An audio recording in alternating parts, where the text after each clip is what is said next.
लड़ाई हिजाब वाली है या शरिया वाली है? आप बताइए। मैं स्टार्टिंग में ही दिखा चुकी हूँ, खुलासे एक एक दिखा चुकी हूँ कि पाकिस्तान की फंडिंग, ISI की फंडिंग, इसके अलावा और क्या कुछ हो रहा है, किस तरीके से विदेशों से फंडिंग। रीमा, हाँ, मैं रशीदी साहब से ये पूछना चाहता हूँ कि इस्लाम में झूठ बोलना भी क्या पाप है कि नहीं है?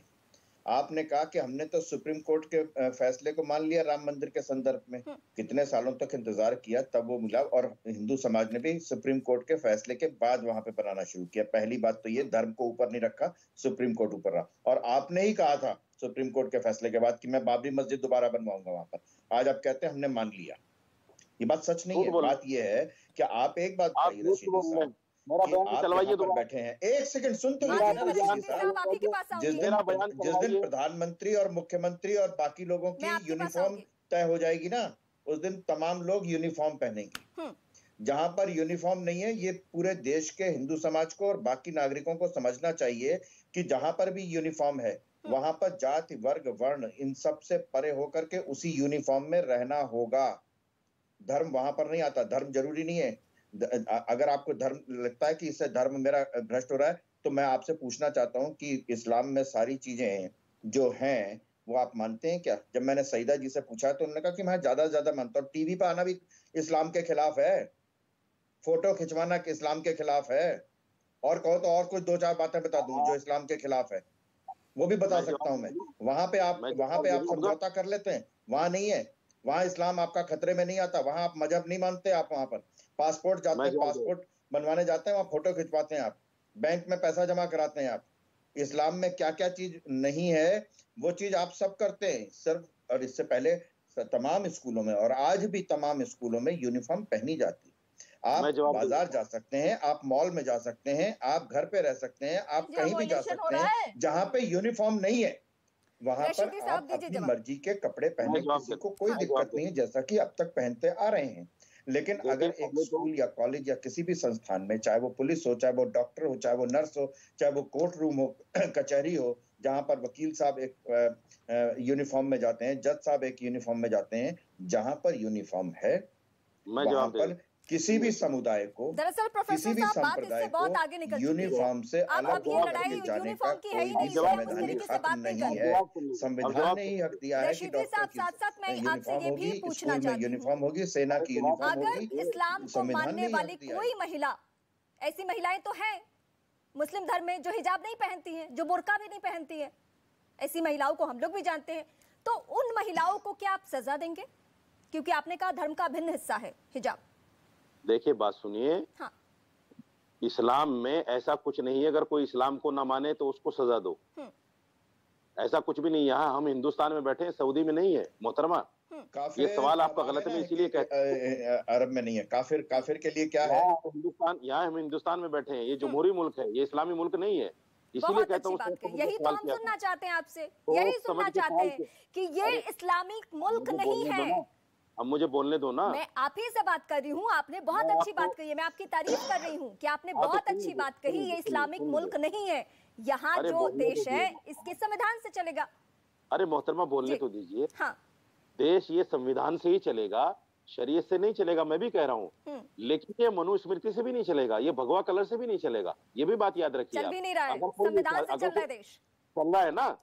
चल रहा है। यूपी में भगवा घृणा आ गई, हिंदुओं से घृणा आ गई ना, सामने इनके मुंह पे जुबान पे आ गई।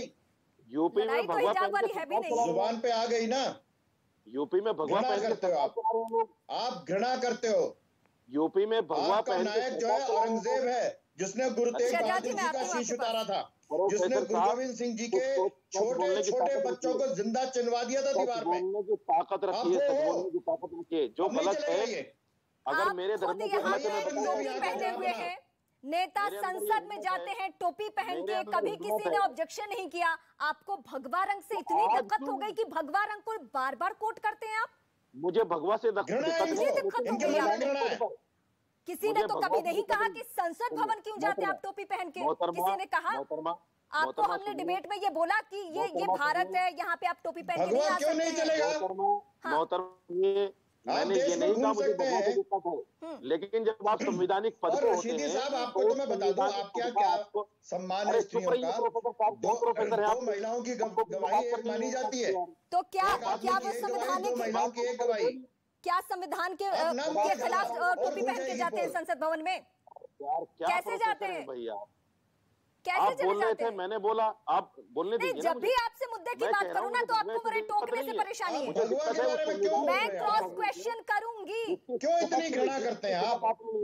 प्रोफेसर साहब आप ही जवाब दीजिए। घृणा क्यों करते हैं आप? प्रोफेसर साहब आप ही जवाब दीजिए। आपने संविधान की शपथ ली है कि मैं बिला किसी, तो संविधान की शपथ में लिखा भगवा से ग्रहण करो, भगवा से घृणा करो। आप बोलने नहीं देंगे ना, सच बात पहुंचने नहीं देंगे, चूंकि मनुस्मृति आ जाएगी बीच में। अरे सच तो ये है ना, क्या दो महिलाओं की गवाही एक मानी जाती है आपके यहाँ? दलितों को क्या सोचते हैं आप? शूद्रों को क्या सोचते हैं आप? क्षेत्रीयों को क्या सोचते हैं? समानता का अधिकार हमारा बारे में क्या आपकी धारणाएं हैं? मनुस्मृति क्या पढ़ाती है आपको? आरएसएस की क्या नैतिकता है? अरे भैया, क्या मनुस्मृति से नहीं चल रहा है? संविधान की बात कर रहे हैं। मनुस्मृति पे आप जा रहे हैं। मतलब मुझे आज कुछ डिबेट में नहीं करने की जरूरत पड़ रही है। खुद ही रशीदी साहब अपनी बारे में खुद बातें बता रहे हैं। मनुस्मृति से प्रॉब्लम, भगवा रंग से दिक्कत, यूपी में सरकार से दिक्कत, किस किस चीज से दिक्कत है, सब कुछ। हिजाब छोड़ के इस देश की हर चीज से प्रॉब्लम है, सुप्रीम कोर्ट से भी प्रॉब्लम। ये मैं कोट करना भूल गई थी। शहजाद जी आप तो सुन रहे हैं काफी देर से। शहजाद जी, इंसान को इंसान नहीं समझा जाता। देखिए हिजाब की लड़ाई मनुस्मृति तक पहुंची है, भगवा रंग तक पहुंची है। और इसकी आइडियोलॉजी इंसान को इंसान नहीं समझती। हाँ, इसलिए मुझे दिक्कत है उससे, और दिक्कत रहेगी।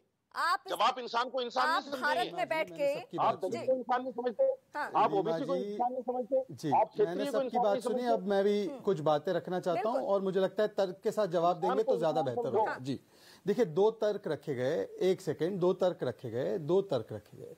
एक तो मौलाना साहब ने बोला कि एक संवैधानिक पद पर बैठा हुआ व्यक्ति भगवा क्यों पहनता है। चलिए, अगर रशीदी जी ये कंपैरिजन करते कि किसी और स्कूल के किसी कक्षा में कोई भगवा पहनकर जा रहा है और वहां पर उसको परमिशन है और इनको परमिशन नहीं है हिजाब पहनने की, तब तो बात समझ में आती। सार्वजनिक जीवन में अगर कल रशीदी जी खुद ऐसा सौभाग्य मिलता है उनको कि वो संविधान की शपथ लेकर पार्लियामेंट जाए, तो उनकी टोपी कौन उछालेगा, उनके शेरवानी कौन उतार रहा है? अपने दर्शकों के सामने ये तस्वीर साफ कर दी। मैं आप ही से पूछ रही हूँ शहजाद जी, मेरे दर्शकों के सामने बस ये साफ कर दीजिए कि ये लड़ाई हिजाब वाली तो नहीं लगती है, क्योंकि रशीदी साहब से मैं तब से बात कर रही हूँ, बहुत बातें क्लियर हो चुकी हैं कि ये लड़ाई हिजाब वाली लगती नहीं है। ये जो उन्होंने तर्क दिया उसी से पता चल रहा है उनका सांप्रदायिक और राजनीतिक हिजाब गिर गया इस तर्क से।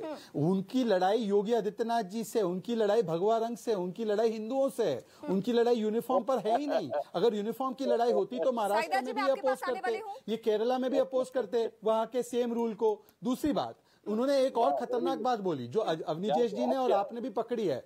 एक सेकंड, एक एक करके बात रखते हैं। मौलाना जी ऐसे बात रखेंगे तो किसी की बात समझ नहीं आएगी।